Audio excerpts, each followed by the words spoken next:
Assalamualaikum Ustaz. Waalaikumsalam warahmatullahi wabarakatuh. Ada yang mau saya tanyakan mengenai orang yang sudah semasa hidupnya meninggalkan sholat selama 1 tahun. Andai kata ahli waris, apakah ahli warisnya bertanggung jawab membayarkan dengan hartanya? Tidak. Orang yang meninggal dunia, maka Allah maghfir lahu warhamhu wa'afihi wa'fu anhu. Adapun sholatnya yang tinggal itu tidak diqadha oleh orang yang hidup, tidak digantikan dengan sholat, tidak digantikan dengan apapun. Yang diganti itu puasa. Man mata, siapa yang meninggal dunia, wa alaihi siyamun, dia punya hutang puasa, shoma anhu waliyuhu, maka ahli warisnya menggantikan puasa. Wallahu a'lam. Ada pertanyaan dari IG Ramdhani Umar 9255. Assalamualaikum Pak Ustaz. Waalaikumsalam warahmatullahi wabarakatuh. Saya mau tanya, saya punya luka di bagian kaki. Luka ini bernanah. Ketika saya sholat, apakah sholat saya sah kalau keluar nanah dari luka tersebut? Maka ini pembahasannya hukum apakah nanah itu najis atau tidak.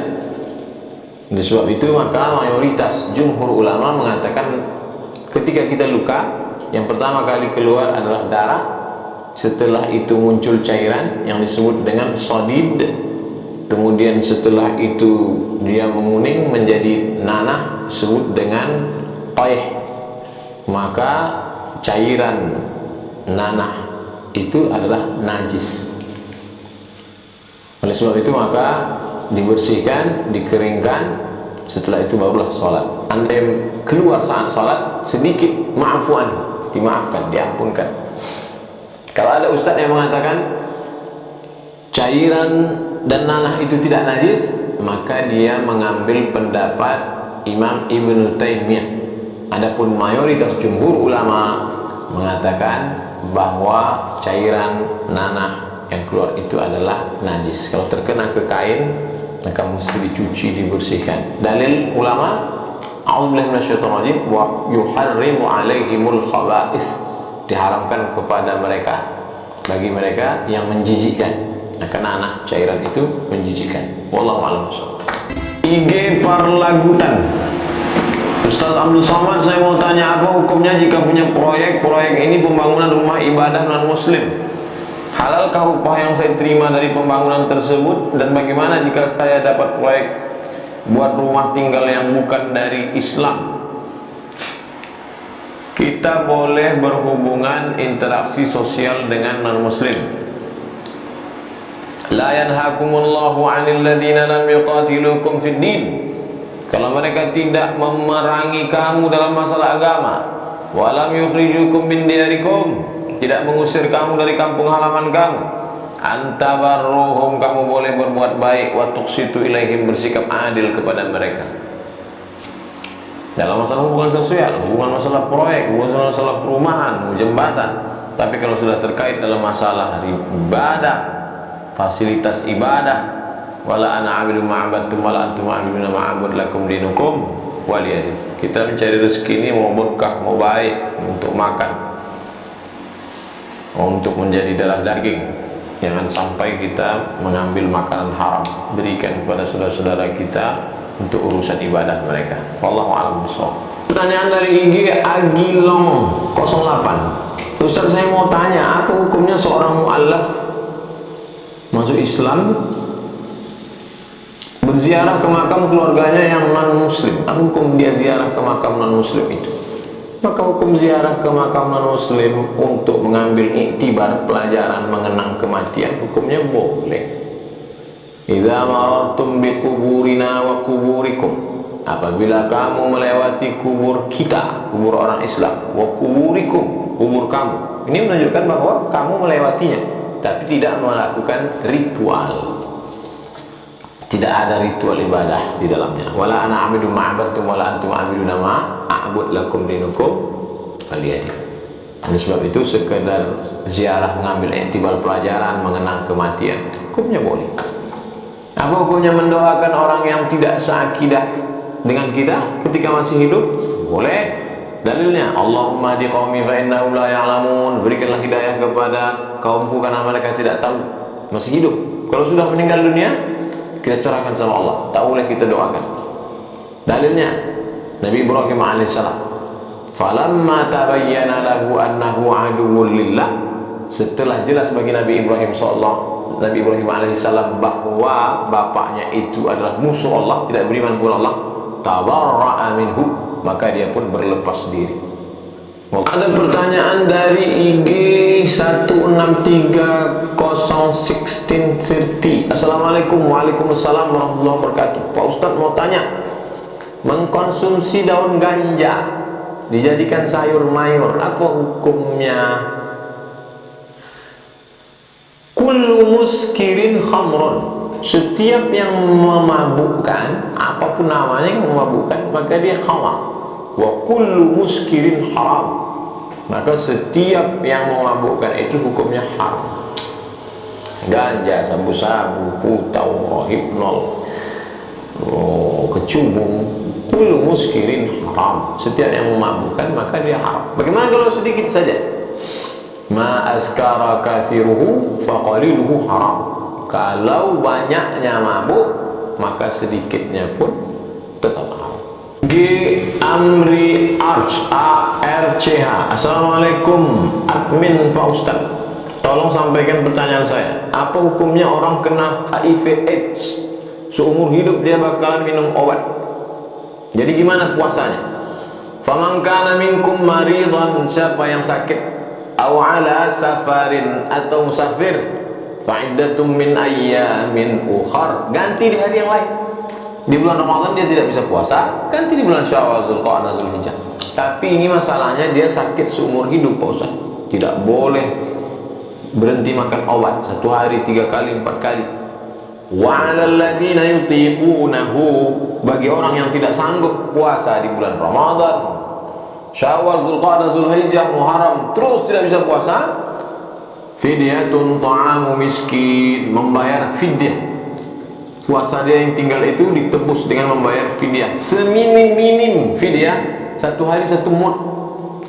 1 mud itu 750 gram beras minim. Tapi kalau dia kaya banyak duit, jangan kasih minim, pakai 1 porsi makan pagi, makan siang, makan malam, ada minum kopi susunya, buah segala macam. Ini lebih baik. Mudah-mudahan Allah berikan kesembuhan, kesabaran. Wallahu a'lam. Dari IG, assalamualaikum Ustaz. Waalaikumsalam warahmatullahi wabarakatuh. Saya mau tanya soal ayah saya.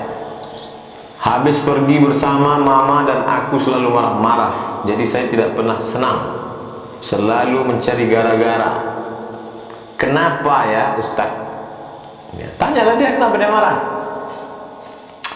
Ada 2 sebab. Yang pertama, mungkin dia marah karena ingin mendidik, mengajar, memberitahu. Maka kewajiban seorang tua, la yadkhulul jannata dayyus, tidak masuk surga seorang ayah yang membiarkan anak gadisnya tidak pakai jilbab, membiarkan anak gadisnya keluar dengan laki-laki yang tidak mahram. Kalau dia marah, maka sebenarnya dia sayang. Tapi kalau tanpa sebab dia marah tidak tentu arah, something wrong, ada sesuatu dengan dia, ada apa masalahnya. Oleh sebab itu, i'dilu, wahai orang tua, bersikap adillah kamu kepada anak-anak kamu. IG RZ KHP, Ustadz saya mau tanya, saya sudah berkeluarga, ingin mau tahu bagaimana seorang anak bersikap terhadap orang tua yang suka memberikan sesuatu tanpa mengkonsultasikan.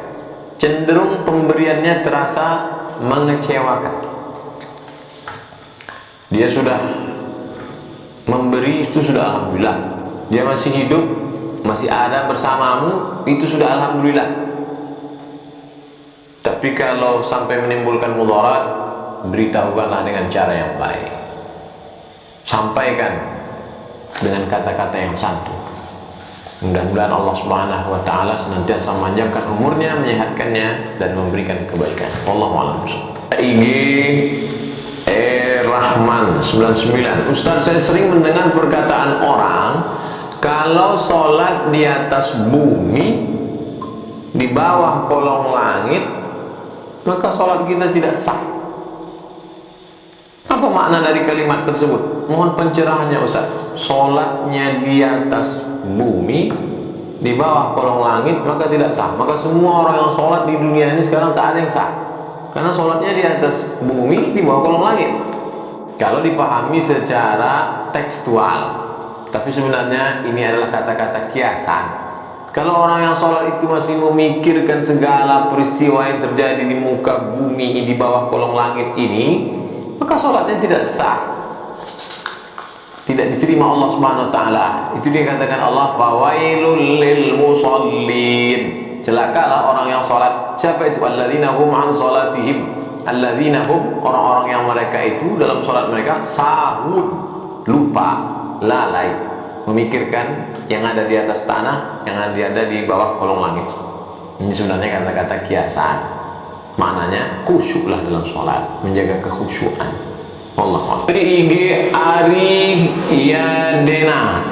Assalamualaikum Pak Ustaz Abdul Somad. Waalaikumsalam warahmatullahi wabarakatuh. Apakah menabung emas di pegadaian itu riba? Sedangkan emas dan perak adalah nilainya tetap stabil setiap tahun dari tetapkannya dirham emas sebagai mata uang dibandingkan uang sekarang. Tidak ada uang kertas zaman Nabi SAW. Dinar mata uang emas, dirham mata uang perak. Oleh sebab itu maka menabung, kita sehari-hari menggunakan uang kertas, tapi kalau mau menabung jangka panjang itu kita pakai emas. Belikan ke emas, karena nanti masanya anak mau sekolah atau ada yang sakit, uang yang kita simpan 10 juta tahun 2009 dengan 2019 itu nilainya turun, jatuh, inflasi dan segala macam. Oleh sebab itu maka menyimpan dengan emas baik. Tapi masalah gadai, ini ceritanya lain lagi. Kul qardin jarra naf'an fahuwa riba. Setiap pinjaman kalau mengambil manfaat maka dia terhitung dengan riba. Jadi ada dua masalah. Masalah menabung emas bagus, masalah menggadaikan, gadai bagus, tapi ketika mengambil manfaat dari gadai itu maka riba. La ta'kulu riba adhafan mudha'afa. Janganlah kamu memakan riba yang berlipat-lipat. Alladzina ya'kuluna riba la yaqumuna illa kama yaqumu alladzi yatakhabbathu asyaitanu minal mas. Orang yang makan riba maka dia nanti bangkit dari kubur seperti orang yang kerasukan setan. Na'udzubillah. Bersihkan makan hidup kita daripada riba. Wallahu a'lam.